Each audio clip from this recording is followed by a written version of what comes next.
সুন্দর একটা দুপুরের আয়োজন করব মাত্র 30 মিনিটে।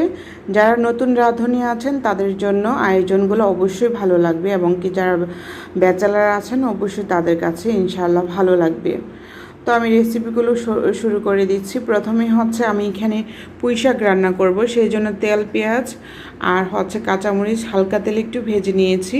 এবার হলুদের গুঁড়ো, মরিচের গুঁড়ো আর হচ্ছে একটু রসুন বাটা দিয়ে একটু পানি দিয়ে মশলাগুলোকে কষিয়ে নিয়েছি।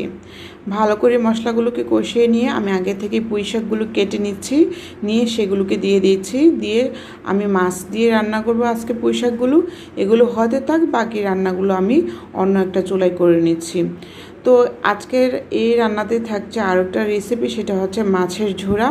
আমি 2টা মাছ দিয়ে দিয়েছি, তেলাপিয়া মাছ বা যে কোনো বড় মাছ নিলেই চলবে। এভাবে করে গরম পানিতে দিয়ে হালকা একটু লবণ আর হচ্ছে হলুদ দিয়ে মাছগুলোকে ভালো করে সিদ্ধ করে নিয়েছি। এবার হচ্ছে পানি থেকে আমি ছেঁকে মাছের কাঁটাগুলো আমি বেছে নিচ্ছি।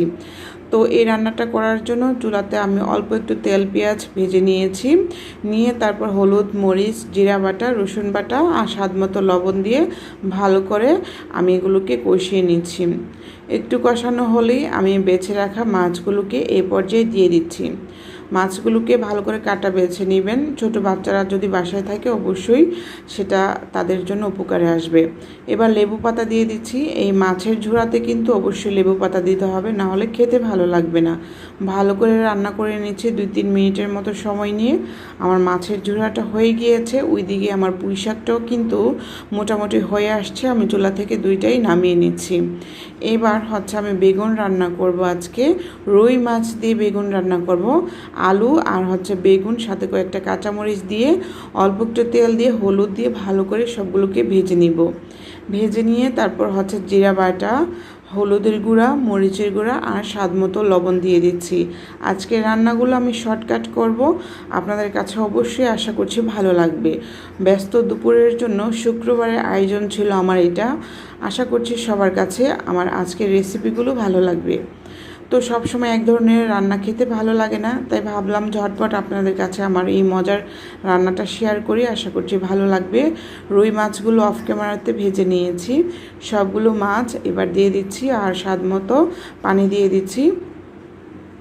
দিয়ে তারপর হচ্ছে পুরোটা রান্না আমি করব। মাখা মাখা হলেই আমরা চুলা থেকে নামিয়ে নিব। ধনিয়া পাতা বেশি করে কুচি দিয়ে দিচ্ছি, আর চাইলে কাঁচামরিচ কুচিও ব্যবহার করতে পারেন, সুন্দর একটা ঘ্রাণ আসবে। আমার মাশাল্লাহ 3টা রান্নাই হয়ে গিয়েছে। এবার খাবার দাবারের পালা। আমি সাথে আরও একটা তরকারি তৈরি করেছিলাম, সেটা হচ্ছে আলু দিয়ে শুটকি বোনা। এই তো আমার পুঁই শাক আর হচ্ছে তৈরি করেছিলাম মাছের ঝুড়ি আর সাথে বেগুনের তরকারি। হালকা সালাদ নিয়ে নিচ্ছি, যারা সালাদ লাভার তাদের কাছে ভালো লাগবে। আমার তৈরি হয়ে গেল আজকে ব্যস্ত দুপুরে সুন্দর একটা থালি। আপনাদের কার কাছে কেমন লেগেছে আজকের রান্নাগুলো অবশ্যই কমেন্ট করে জানাবেন। ভালো লাগলে আমার চ্যানেল তানিশাস কিচেনটাকে সাবস্ক্রাইব করে সাথেই থাকবেন। সবাই সবার জন্য দোয়া করবেন, আমার জন্য মন থেকে দোয়া করবেন। সবাই সুন্দর থাকবেন, সুস্থ থাকবেন, ভালো থাকবেন। আর এই মজার মজার রেসিপিগুলো তৈরি করে আপনারাও আপনাদের প্রিয়জনদেরকে খাওয়াতে পারবেন ইনশাআল্লাহ। তো সবাইকে বিদায় নিচ্ছি। আসসালামু আলাইকুম।